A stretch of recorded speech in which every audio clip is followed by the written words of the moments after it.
the isometric, which is, let's say, something like that, the isometric has equal angles to the zero line. And I think that's really important. That and these degrees of the angle is not 90 degrees. The axonometric, and that's really important, always 90 degrees. I think that's a really important part. Here they can be different. And normally the isometric has like 150 degrees, 30 degrees, and 90 degrees. It can be 90 degrees, but it is 90 on the sort of perpendicular to that, but it's actually 120. This angle is 120, while the axonometric is, the actual axonometric is always 90. I think that's really important to see. And I just repeat this because maybe you didn't get that first time around, and I wouldn't, I totally don't blame you because it was too fast. So the angle of which you set up your axonometric, if you use the isometric, it looks nicer. Like this is a block, this is the landscape. Here's a tree, for example. It just looks nicer. However, the one disadvantage compared to the and you can see this all on the blog. That's why I created it, because people need time to understand it. The axonometric. So you have your site plan of your garden. Here's the site plan with 2 trees and a little house with a roof. You can tilt it, and then you don't have to redraw it. You draw it once, you just tilt it, and then you just draw the trees. And if there's the plan of your house, you can just draw it, very simple. And it is actually being at 90 degrees, it is more effective, but it looks a bit more distorted. And if you look on my Axo blog, if the isometric looks more realistic, the landscape, but you can only use it for visualization to check the existing landscape and explain it, but you cannot use it to check your design. So I always would highly recommend to use the axonometric. That's really important. So the axonometric, let's say this is the plan. We set it up, we tilt it, and you can tilt it whatever angles you want, but this needs to be 90 degrees. And then you have your garden tilted, and then you put some guiding lines down. And that can be, this can be a rectangular garden or a squared garden. That doesn't really matter. Most important is that these angles need to be 90 degrees, so it's more efficient, so you don't have to redraw the drawing.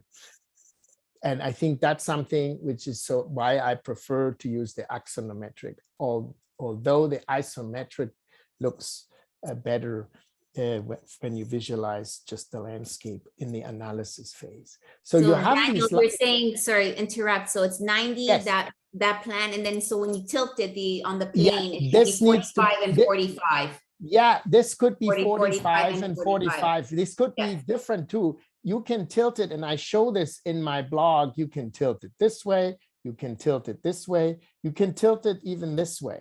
But 45 is a healthy angle I would tilt it to. It's really up to you. That's your personal, and you need to try this out.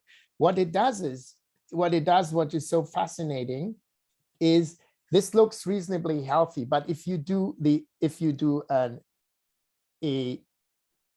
isometric, it does not need to be 90 degrees, but then you can't use just your plan and tilt it. So this system is much more effective to check your design later on. So I would always highly recommend to use the axonometric. However, sometimes the isometric may be used when it's a presentation to a mayor just about the layers of the different topographies, then that looks much more realistic. So we start again.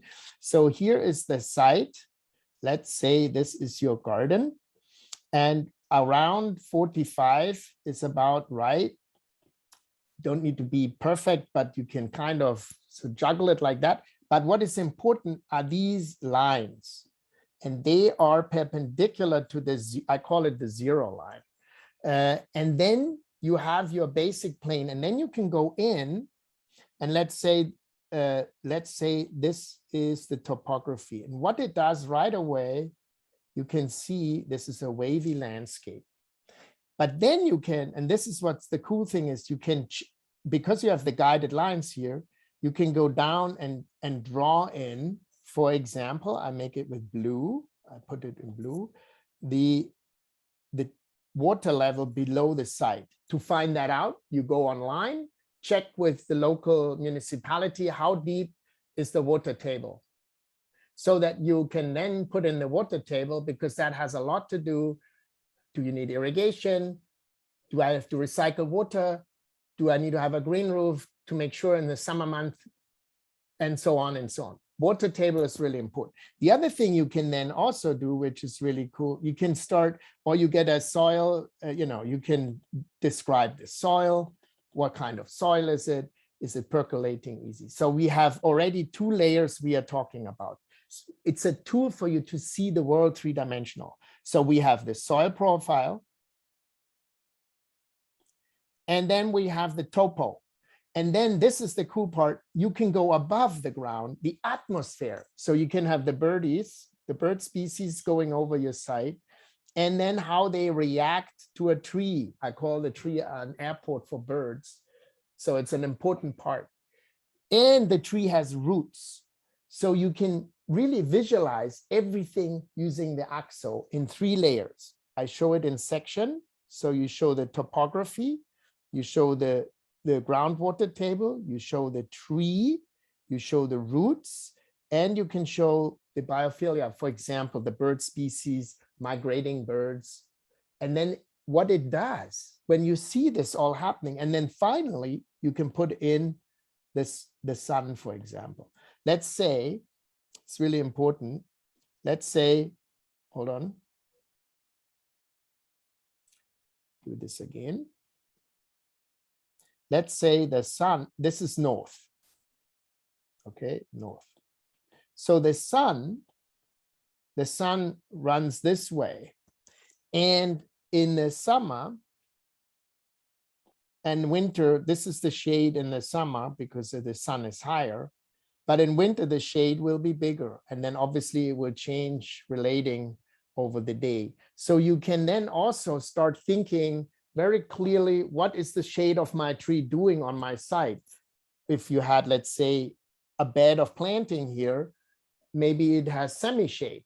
So it's not in full sun all day long. So you need to decide what kinds of plants you can select. So all this work can also be done on the computer. But to learn it, I think by hand drawing it like that is much, much faster. I use it with my students in both programs, in all the programs, and they find this the most interesting tool. Now, the really good thing is, and that's what I wanted to show you is, this is the existing site. So you can go to the site and make all your notes in here. There's lots of bird species, with existing trees. And then the other thing you can do is I do another drawing because I think that makes it easier. It's just more fun. And it's also then cleaner. So let's say this is your site. And then let's put in the topography. Let's go downhill here, okay? So you can see it changes a bit. That's the layout. That's general standard layout there. And then there is the soil profile. Let's say here's the water table.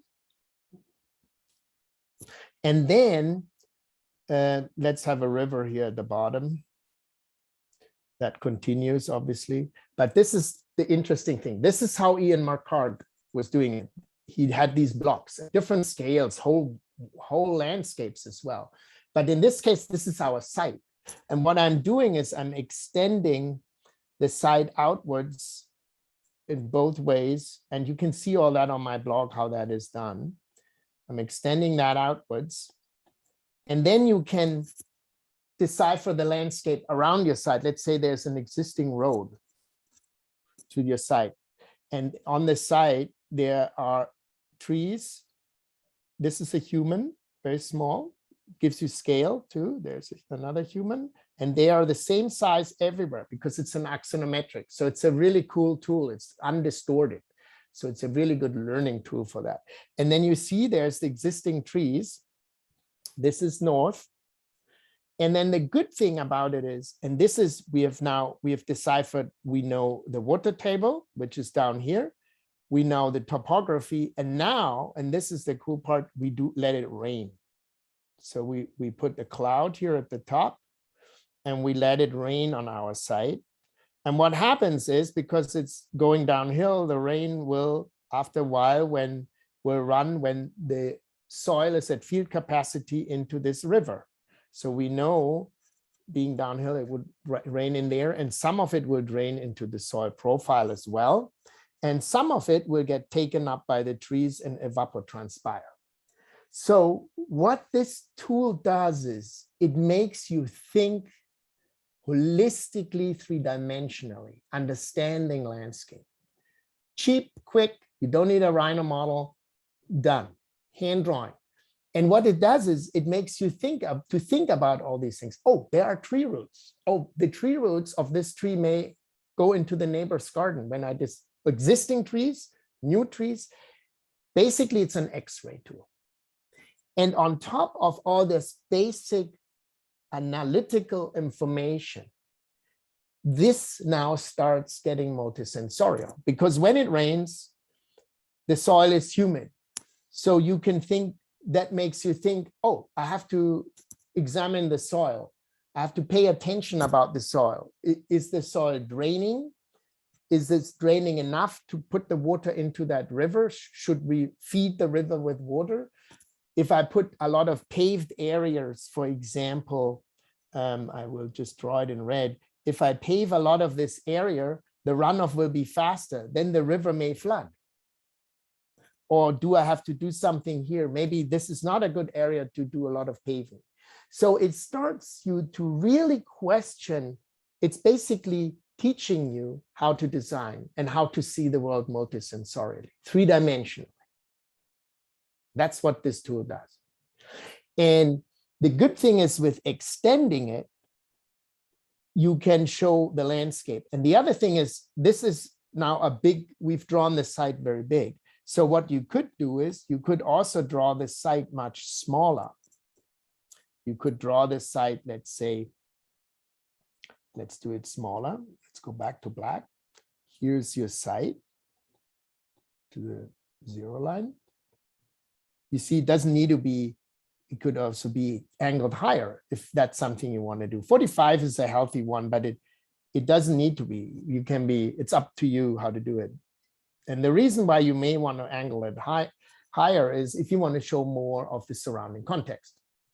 So for example, if you make your site smaller, you can expand and check much wider, and that's why it's called the cube, what's happening around the site. If you draw your site bigger, you only get the immediate site.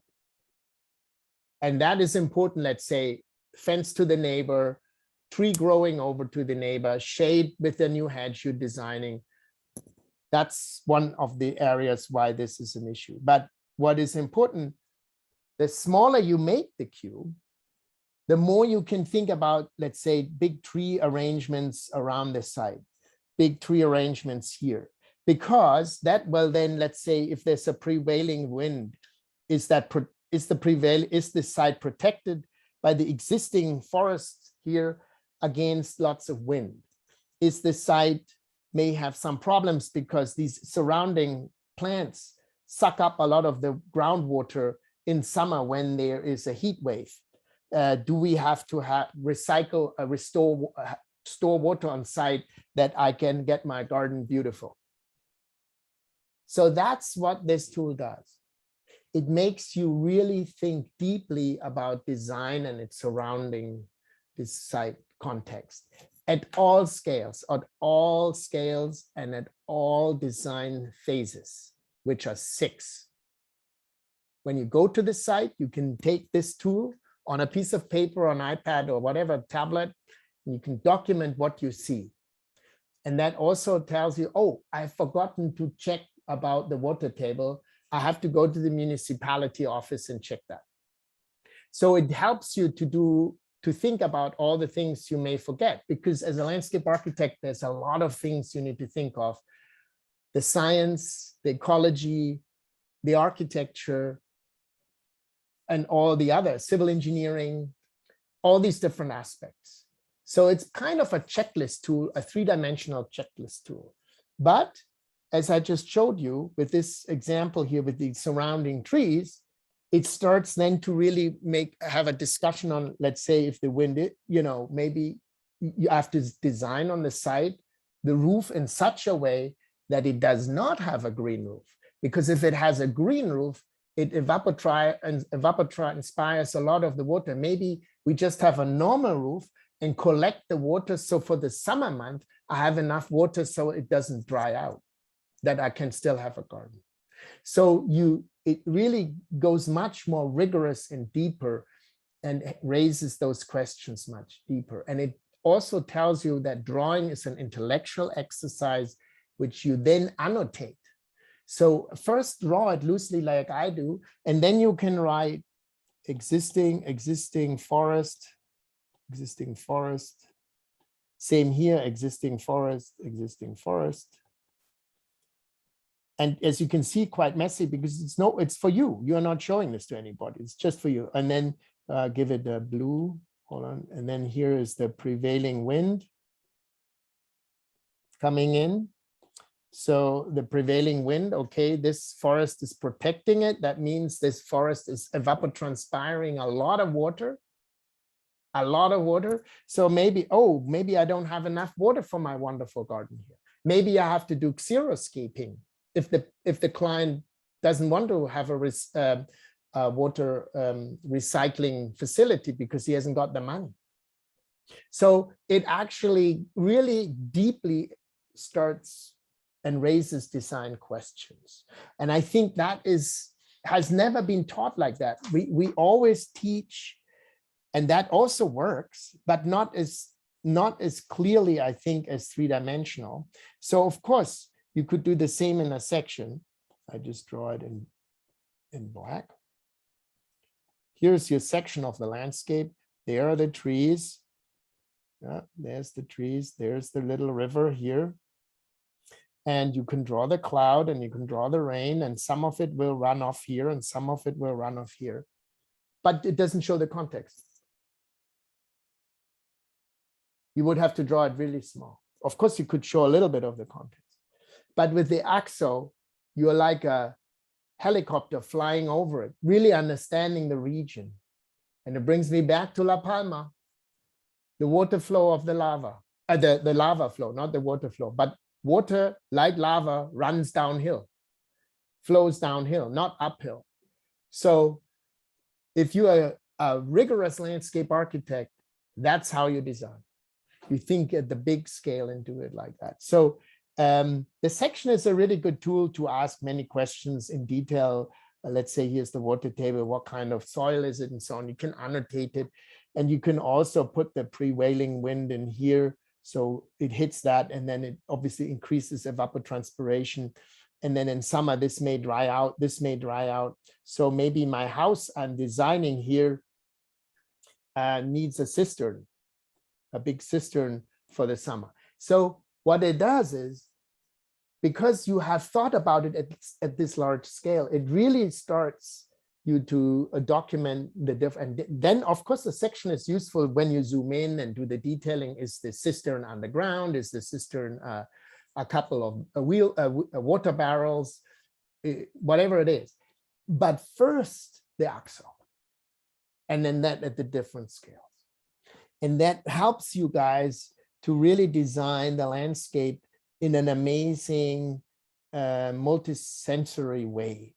And I think the good thing about that is it's three-dimensional while a section is two-dimensional. And also because if you put it in a computer, if you would do, you could just make the side bigger and smaller and really play around with the surrounding areas. You even could put in the Google map, and that helps you already. Just tilt the Google map of the surrounding site, and then you know the surrounding trees. You don't have to draw them all, but you can see them in the map. And then and if you wanted around your site, you could draw them up, and then you can see all the issues. And issues is great. Issues is what you want, because it's a challenge. Constraints is what you want. I had a wonderful coffee yesterday with Mark Tribe, one of the most prolific writers in landscape architecture. Has written extensively about it. He's retired, and we both said, constraints is what a designer wants. Problems is what we solve. So if it's too easy, it's not good. You want the power line. You want the dryness. So this is our time right now. Climate change is terrible, but it is terrible. But instead of saying it's terrible, let's find solutions. And if we are the profession to do that, and instead of complaining about it, oh, we have climate change, we need to address to the mayors of the cities locally, hey guys, let's do this, let's do that. Here's my little axonometric. Look, we have these problems around it. Let's do it this way. Let's not build the buildings here. Let's build them there. Our job is to convince the clients and the federal and the local governments to help them to avoid problems, to foresee them.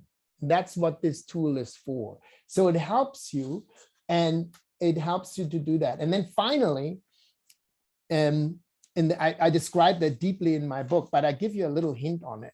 So when I design something, let's say a chair or person, the first question would be, who's this chair for? So let's say this chair is for a visually impaired, nearly blind person. So the first question is, in the hierarchy of the 5 senses,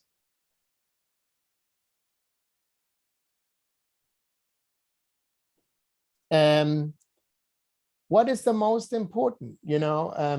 What is the most important for him? And then the final one is tasting the food.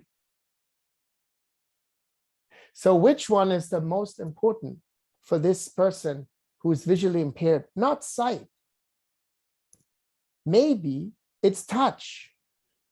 Maybe because his sense of audio is stimulated because he's blind or she's blind, maybe we have to be careful about sound. Obviously, eating is not an important, tasting is not, but smell is important. Maybe it's secondary, but maybe let's say smell is important, because is it a wooden chair? Is it makes you feel comfortable? Is it a metal chair? So all those things. So it starts, so I use these icons to make a priority list, what this chair needs to do. So sight is maybe not the first. So the form of the chair, obviously touch would be most important. So when the blind person, the edges, so that the person, when he thinks about sitting down or she sits down, that they don't hurt themselves. And then maybe the lightness of the chair. So touching it, the surface of it is important. The sound of it moving around, so the person on it is not irritated or disorientated by strange sounds. Is it stable or not? And then the smell is important because obviously those other senses then are more stimulated and heightened. So you make a priority list of which ones are first, and then you write down what is important for the chair, what material is it, and so on. And then you put pen to paper and design. So this is just a diagram to help you to think. This is prioritizing your multisensorial ideas. And then you go in the phase and you start think. When you know all that, you've made yourself a little list of what the material is. Also now with all the discussion about sustainable material, could we use mushrooms? Could we use recycled wood? Could we use recycled plastic? Concrete is out of the question. Steel is not very good. All those things are not so good because they take so much CO2 emission. We are trying to advocate the field. So that list is done, and then suddenly it's a wooden chair out of recycled material, and then you start to think about the form of it. Maybe soft form. But this, and maybe something like that. You don't know, but then maybe it's easy for him or her to touch it. maybe it's comfortable for the person to sit on it, and so on. Then you start designing it, obviously, from the top. What does it look like from the side section? Use the elevation. You can use Rhino modeling. You can make a real physical model. But first, diagramming, think about the 5 senses, list what are the issues, and then designing.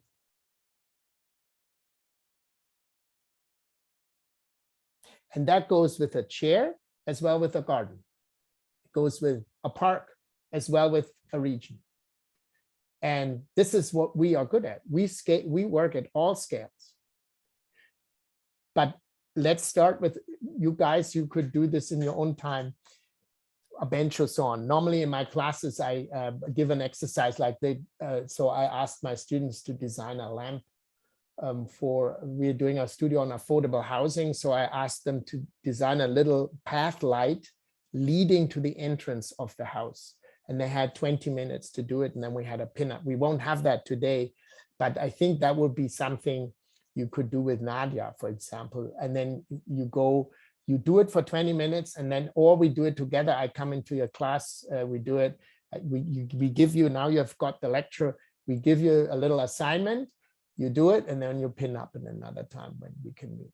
But what I want you to do is, designing is an intellectual exercise, which needs drawing, text, tacit knowledge, academic knowledge. But most important, this is what I find so challenging, you need to have your own ideas first. Then go online, look what have others done. If you do that first, you copy. First, from your own experience, start in your own garden, start in your own thinking.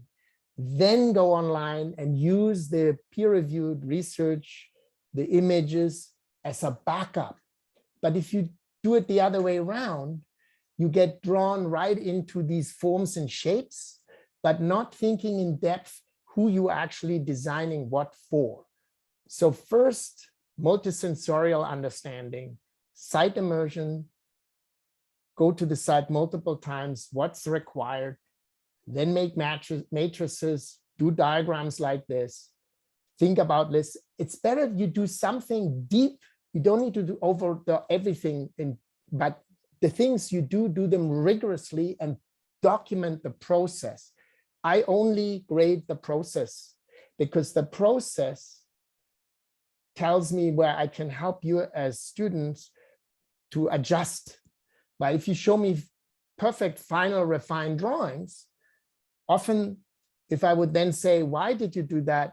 You can show me that process. So always from now on, keep your process drawings and show them to your professors. This is why I did that. This is why I did that. And whatever you do, do it deeply and then really think it through and then show that process. And of course, a final drawing, a referential drawing, a final drawing to show what the experience is like is fantastic.